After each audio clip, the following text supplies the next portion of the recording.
dal leen ak jàmm ci AGT News chaîne bi leen di jox xibaar yi wér te wóor abonné leen ngir dara bañ leen a raw.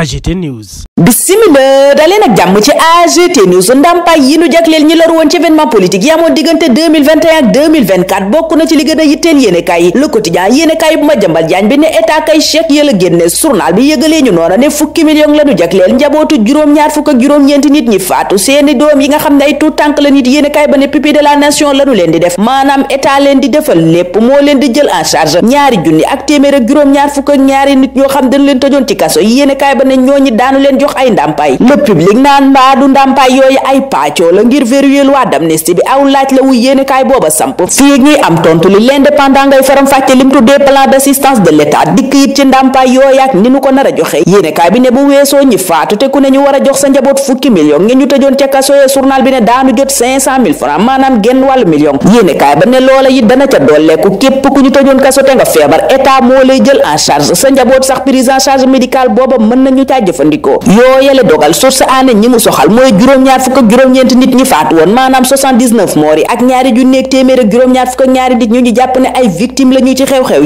yooya dogal la Vox Populi tuddee mesures d'assistance aux familles des victimes et aux victimes Sud Quotidien moom gis ca ne état ngay avancé pion wam yéenekaay bi ne ministre de la famille et des solidarités Maïmouna Dièye moo fësal loola nga xam ne mooy dogal yi tukkee ci comité interministériel ad hoc bi doon daje ngir waxtaane ndimbal li nu war a indil ñi loru woon ak seeni njaboot diggante 2021 ak 2024 le Dakar waa ne waaye lii ñuul ci soomi mooy ba léegi wanee guñu ab liste boo xam ne moo naan kii la nu jox ak kee la nu jox ak fii la nu ko teg waral yéenekaay booba samp aw laaj ne où est la transparence maanaam ana lu fi leer libération ne li leer daal mooy le gouvernement acte sa promesse nguur gi moom lim digaale woon ak ñi loru ci événement politique yi 2021 ak 2023 def na ko ndax fas na yéene jébbal leen dimbal la mu waxoon ne danañu leen ko jox laayeen yi waxtu woowa naan donte état ndimbal li mu ñu jox ci appel bi doyut daanaka tekkiwut dara waaye teewut def nañu sunu appel laas tuddee loola les états d'âme des laayeen ca critique gi Mamadou Lamine Laye mi yor kàddu laayeen yi ma nga naan état ndimbal li mu ñu jox tekkiwut dara waaye teewut ñun def nañu sunu ñeen fukk ak juróomeelu anniversaire appel Seydina Limamou Laye ca l'observateur moom porte parole ba waxul sax ndimbal lu doyut daane état ci boppam moo leen dimbalewut joxoñ na itam buñ sukkandikoo ci l'observateur ci kàddu yu mu yëkkati ca booba lépp appel kàcc maanaam mensonge ak gouvernant yoo xam ne dañoo injuste gouvernement bi it tribune ne kàddu yi ñu leen yóbbante ca appel Seydina Limamou Laye booba mu tukkee ci xutba porte parole xalif bi di Mouhamadou Makhtar Laye mooy jot na sëkk ñu dakkal wax ju bari ji te liggéey ngir sunu ëllëg Le Quotidien ne xalif général des Layènes moom sàkku na ci pouvoir bi ak opposition bi ñu saxal jàmm fexee déggoo ngir daluk réew mi Le Soleil moom kàddu yi xalif général des Layènes yëkkati jëme ci sénégalais yépp lañu yegge Vox Populi ne kàddu yoo yaa ngi tënku ci ñu wàññi coow li wàññi it lépp loo xam ne dafay indi aw ay te ànd liggéey réew mi ak jafe-jafe yi muy jànkoonteel yéenekaay booba ne parti Ousmane Sonko bi wax na ci Pastef ci ndajeem ku mujj gi yéenekaay bi ne def na taxaw seetlu ci guddi yu metti yi réew mi toll ñeel wàllu koom lépp nag journal bi ne dañu koo jëlaat teg ci ndoddul Macky Sall waaye it wone yoon wu leer wi Ousmane Sonko ak Bassirou Diomaye Faye xàll ñu des ak Ousmane Sonko mooma Direct News ne ko mag la waaye yéenekaay bi teg ca ne Farba ndawut Sonko est grand mais Farba n'est pas petit la yéenekaay bi waxee noona ci confrontation politique maanaam jàppante gi xeeñ seen diggante ñeel dossier Farba Ngom bi ñu yëkkati te Farba Ngom moomaa ki jege ñaaleem jàpp ne loola du dara lu dul pexey Ousmane Sonko ngir faagaagal ko ci wàllu politique parti Ousmane Sonko bi di Pastef ak religieux yi enquête ne sagara ngay xeeñ seen diggante yéenekaay bi ne coow la sax lu yàgg un malaise persistant la ko journal bi tuddee joxoñ noona kàdduy Biram Souleye Diop yëkkati te mu merloo lool salafiste yéenekaay bi ne gannaaw coowal màggal geeg coowal muraay gi Pastef amatina jafe-jafe këru diine yi yéenekaay bi ne te gii coow Biram Souleye Diop yëkkati nag mi ngi am bi ay fan képp desee ngir imam saoudien bu mag ñëw ci Sénégal yi yéenekaay bi ne te yii kàddu Biram Souleye Diop yëkkati mën naa yegg ci ñagasal seen diggante ak arab yi Dakar Times mel ni ku naan fi nar a ñagas dëgg kay mooy diggante Amérique ak yeneen réew yi ñu doon dimbale yéenekaay bi ne ndax Donald Trump daa yegg si tëj robinet yépp robinet yi ndimbal gi daan walee Amérique jëm ci yeneen réew yéenekaay bi ne secrétaire d'état américain bii di Marco Rubio daal dinay fësal ab déclaration boo xam ne ma nga ëmb dogalu Donald Trump mi dakkal lépp luy financement munu jagleel yeneeni réew yéenekaay bi ne ca boobaleb déclaration ña ngay fësal la leen gën a yitteel muy seeni priorité ak mission département d'état américain booba ci ñaareelu nguuru Donald Trump nguuru Bassirou Diomaye Faye ak Ousmane Sonko waxtu woo Walf Quotidien naan ñu njiital fekkee ma ci boole wax na ci Youssou Ndour yéenekaay bi ne la mu def nag mooy way projet bi jàpp na ne daal bi lépp projet mën naa teg Sénégal ci yoon. gis na ni it moom Youssou Ndour fa nu jëm baax na. ci Le Quotidien jamono jooju AFP naan fi nu jëm baaxut reddition des comptes bi nii nu koy defee xeeñ na politique waaye joxoñ nañu àq yelleef yi nuy salfaañe muy liberté d'expression sañ-sañu wax li nga xalaat ci pénc mi. bu weesoo taxaw seetlu googa ci tolluwaay réew mi L'Observateur ne parti Moustapha Niasse booba di AFP it waxtaanee na wuutu gi nu war a wuutu Moustapha Niasse mooma successeur bi nag maanaam ko war a wuutu dëgg journal bi ne joxoñ nañu ko ba noppi congrès baak yeneen poste yi yéene kaay ba ne ña nga cay dox di ca wax. L'Observateur noppi ca loola wax ñu ci procès Alima Suppong ña ñu ko booleel jàpp te nu dàq ko ba juróomi fan weeru février la ko waral yéene kaay bi ne mooy inspecteur pharmacien teewuñu woon ca boobaleb àtte moom Alima Suppong nag fii ak ñu koy àtte yéene kaay bi ne kaso lay des ndax càkkute fuk bàyyi négandiku ga mu dugaloon dañu koo gàntal doonte sax dafa yor doom ju ndaw ñuy nàmp. journal ba ne maître ma soxna kan moom bu sañoon sax yëf yi gën fee teeg ndax daa bëggoon ñu yóbbu dossier bi instruction maanaam ubbi cab enquête ndax ni mu garaawee. journal groupe Futurs Médias bi ne te ku mayul nag yëf yi dana fi gën a garaaw ndax lañu koy toppee moom Alima Suppong ñamu àndal mën nañu ko requalifier maanaam tëggaat tuuma gi ba def ko mise en danger de la personne d'autrui. la xew poste 14 bu mool 1 bu port autonome bu Ndakaaru it source a mel ni ku naan sorewul loola doonte tayuñu ko yéenekaay bi ne chauffeur yu doon attaaya la seen boyal googa mujjee taal poste ba nu nekkoon. journal ba ne bu yëf ya mujjee ëpp loxo nag daa fekk ne fett ya ba mu dalee ca contre-plaqué ya ba mu tàkk ngelaw lu bari daa ëpp ca bërëb ba yéenekaay ba ne loolaa tax sapeur pompier yi def nanu ñaari waxtu ngir fay googalek lakk jëfandikoo ñetti fourgonnette ndox ak tuyau yi ca port autonome bu Ndakaaru ngir mujjee fay safara sa. journal booba yëgal ñu itam ne guddi gu tàng jër moo nar a am tey muy guddig jàkkaarloo diggante Lac de Guiers Ada Fass Prince Modou Anta ak Bombardier Jackson. journal bi ne yii combat Gaston Production tëgg ñaar fukki fan ak juróom-ñaar weeru juillet lay am muy combat yi nar a tëj saison bi ñun ñu tëjee foofa tey ñaanal leen kendal ak jàmm dig dajee altine inshallah.